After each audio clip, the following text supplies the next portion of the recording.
Something for our playbook. Intelligence. Let's get the definition out there first.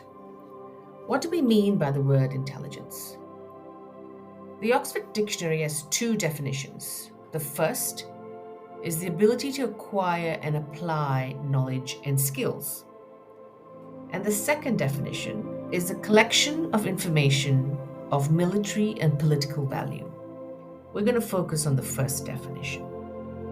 There are four types of intelligence commonly used today. IQ, which is the intelligence quotient. EQ, which is your emotional quotient. SQ, which is your social quotient. And AQ, which is your adversity quotient. The more common ones that we hear is largely IQ or EQ more recently. I've hardly come across SQ or AQ, which is interesting, but let's explore what they are. So for your IQ, it measures a person's level of comprehension. Your EQ refers to one's ability to measure their emotions, your self-understanding, and your self-management of your own feelings. The SQ is of one's ability to interact and communicate with others with empathy and assertiveness. And your AQ refers to one's ability to overcome challenges or adversity. Now, Daniel Goleman, who is an author, psychologist, and a journalist for the New York Times, states that as much as 80% of adults' success comes from EQ. Now, his research shows that people who have high emotional and social intelligence tends to go further in life than those with just a high IQ but have a low EQ or SQ. But how true is that? I feel it depends on what you consider success in life to be. If I was to look around me and have a look at those who are currently, I guess, in the media who are considered successful and are predominantly, I guess, in a way leading, I don't really see a lot of EQ or SQ or IQ, but I do see a higher AQ. Now, an AQ person, which is an adversity quotient person, has the ability to manage difficulties and transform obstacles into opportunities. AQ affects a person's success since it correlates positively with the person's performance and causes a person with a higher AQ to have a high performance level. So what are the characteristics of an AQ? It's a person who's able to cope and deal with adverse circumstances. And this is commonly referred to as resilience. Now, Dr. Paul Stott explains that AQ is a better index in achieving success than IQ, education, or even social skills.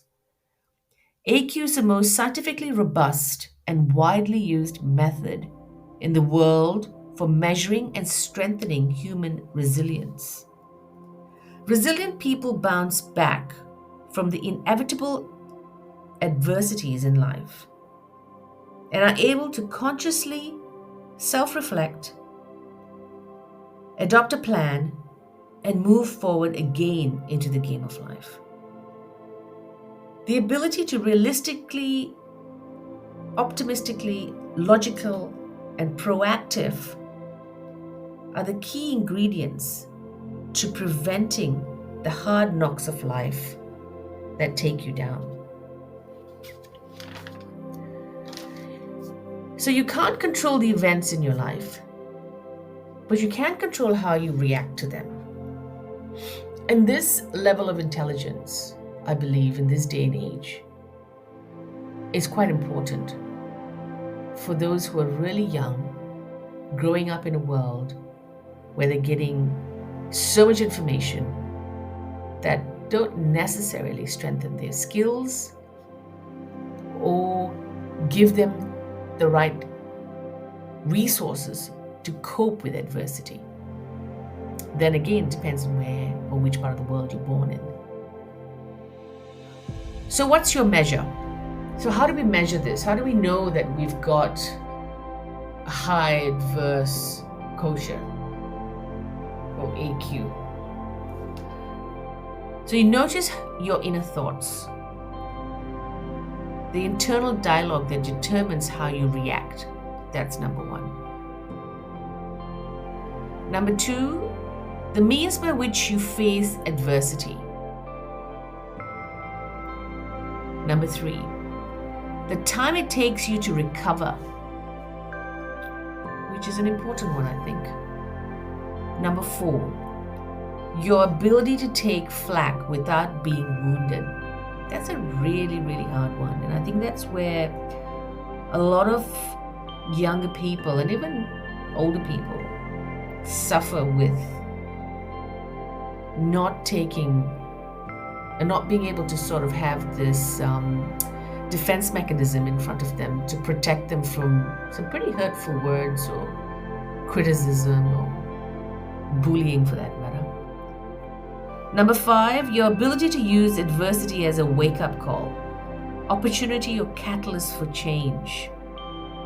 Number six, it is your tendency to live the lessons of your past, wisdom of the present, and to provide directions for your future.